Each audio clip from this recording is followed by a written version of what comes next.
Another conference. It's in the town I grew up in. I mean, I used to have like an art studio just up that way. And I mean, the first time I was here, I was probably like 14 or something. So I did like electronic art, made a bunch of stuff that you could kind of call clocks. I made systems that showed behavior over time. And I grew to go and hate how bullshit my entire field was, because we're really not very good at it. The entire like integrated media art industry, I mean, there's this sort of thing where all of these electronic art pieces, they all become a game of like spot the sensor. There'll be a sensor, you hit the sensor and then it does something, and that's it.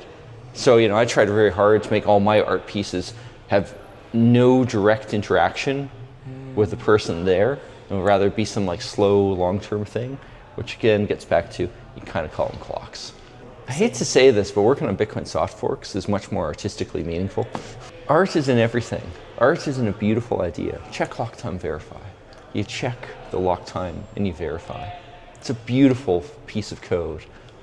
Check clock time, verify.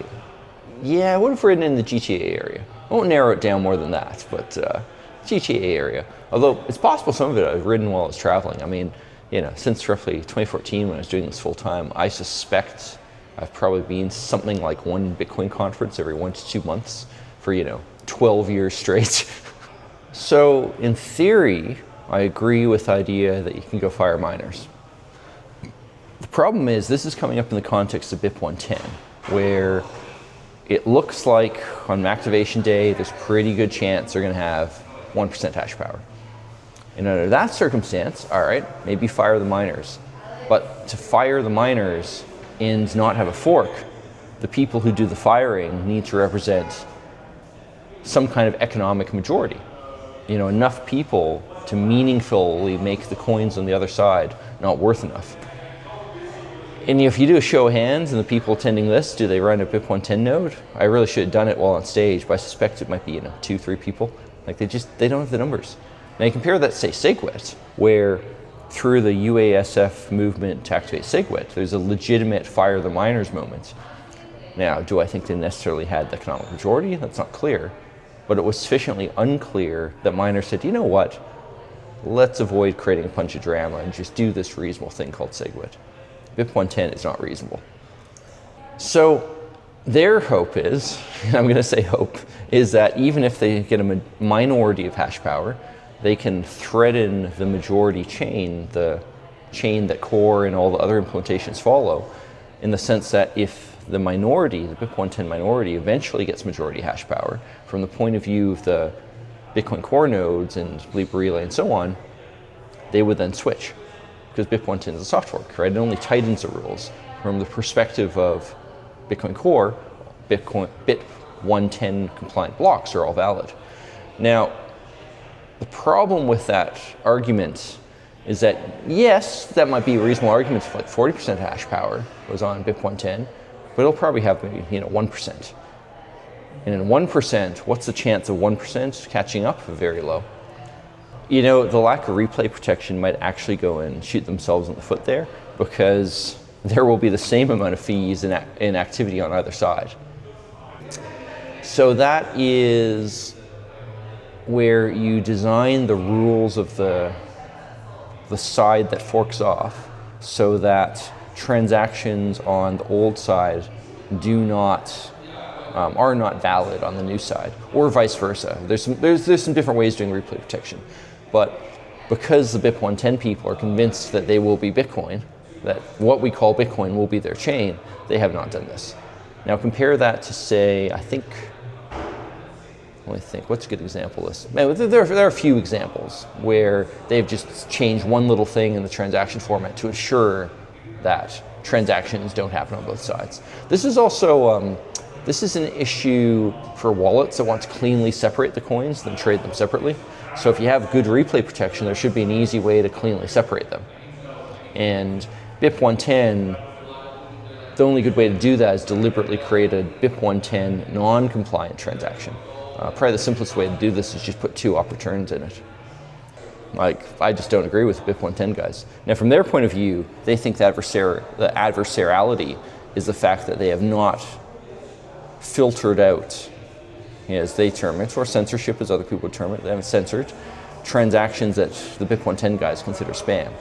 And at the moment, something like half of the transactions being mined at the moment. I mean, I literally looked at memepool.space about an hour ago.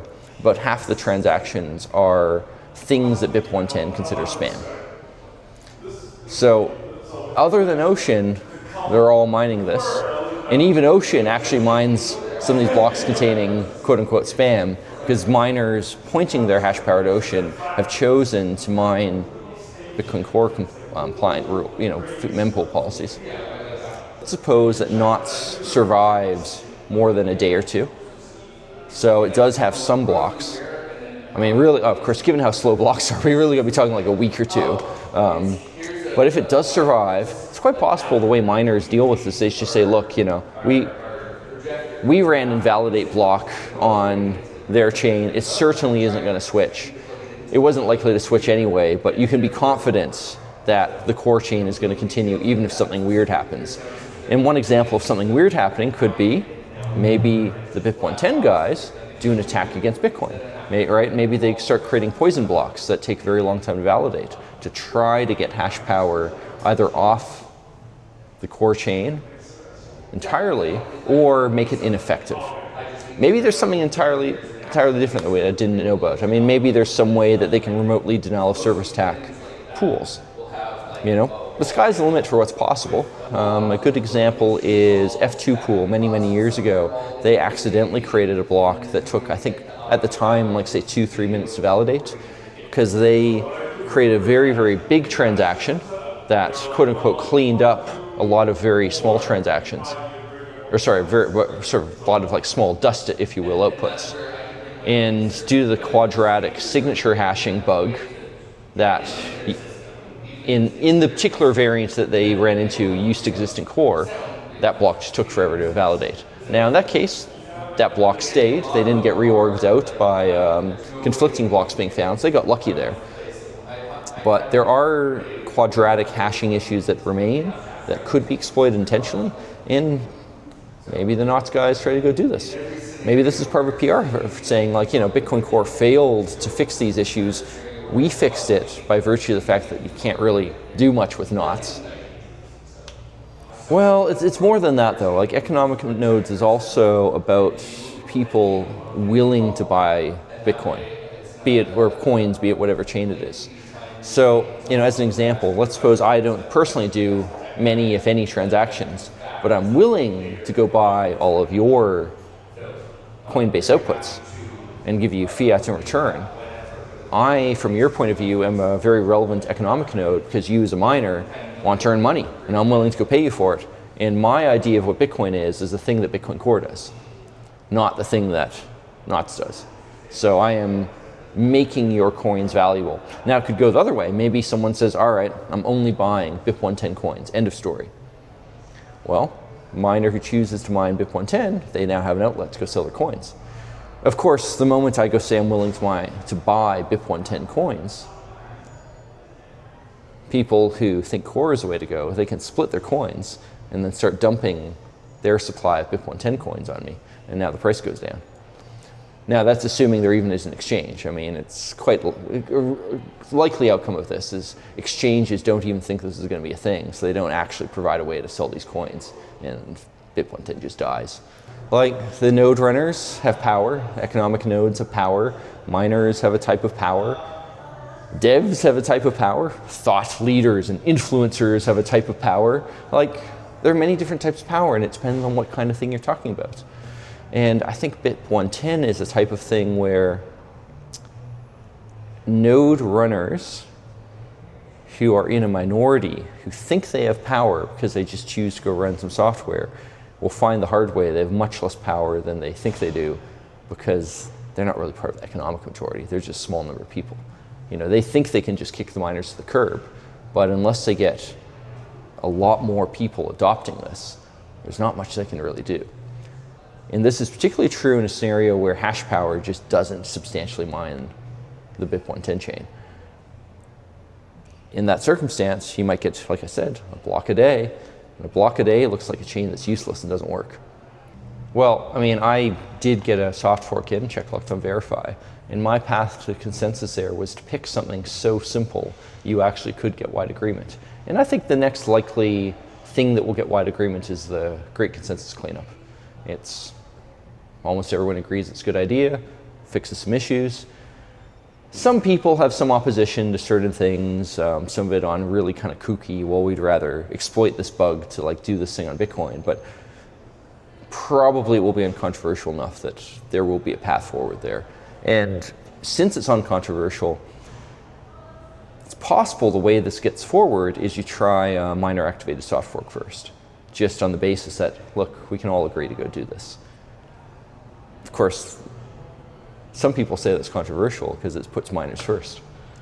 So there's two main issues, two exploits in Bitcoin that are reasonably important, which is the poison blocks issue, where this roughly being related to quadratic hashing. If you have a really big transaction, you can hash a lot of data over and over and over again trying to validate the signatures. We partially fixed some of those issues with signature caches, but there's still ways to bypass that and create blocks that are just really slow to validate. The other issue is a time warp attack, which you can kind of summarize as it lets you bypass the 10 minutes per block average and create blocks very close together, even like seconds apart. And that, A, has a problem that you can mine through all the subsidy quickly. There's disagreement on how much of a problem that is. Some people like the idea. But I think what we can widely agree on is being able to mine blocks that closely together really screws up Bitcoin coming to consensus at a technical level. Because 6 seconds, or whatever the number is so fast that it's hard for the data to actually propagate around the world in sufficient time that all miners are mining fairly. You know, speed of light's slow. 6 seconds relative to the circumference of the Earth is not, it's a lot of time. It means that a miner with negligible hash power is going to spend a lot of their time just waiting, not mining, all right, because they haven't gotten the data. Whereas a miner with, say, 30% hash power, well, they're at an advantage because it's much more likely they're building on their own block. That's a real problem. It forks. Gets the issue of not everyone's voice is really considered equally. Like it or not, if you have a big army of people who we think are advocating for something dumb, other people aren't going to listen to them. And you see this in how you don't have a big army of exchanges saying, yeah, we're certainly going to do Bitcoin 10. Saner economic nodes, businesses on Bitcoin, people with a lot of Bitcoin even, they're not for this. I mean, hell, even Saylor recently came out saying he really didn't like Bitcoin 10. Now, some people say the thing he wrote, say he didn't like it, looked AI generated and whatnot, but the point is he was able to, he was willing to come and say, yeah, I don't like this. That's a very strong signal, even if the way he may have written that, might not have met your standards. It has influence. I mean, he has economic influence there, and that he ultimately makes decisions that lead to people actually holding the coins, decide what is or isn't valid. And, one outcome of this, hypothetically, could be Saylor talks to the board of strategy, and they ultimately go tell Coinbase, yeah, we want to go split the coins held in storage and dump them on the Bitcoin 10 markets. Maybe that crashes the price, who knows? Like it or not, Bitcoin is not a democracy. Bitcoin is a marketplace. And marketplaces can look a little democratic. In many ways there are, but it's not the same thing as a, one person, one vote democracy.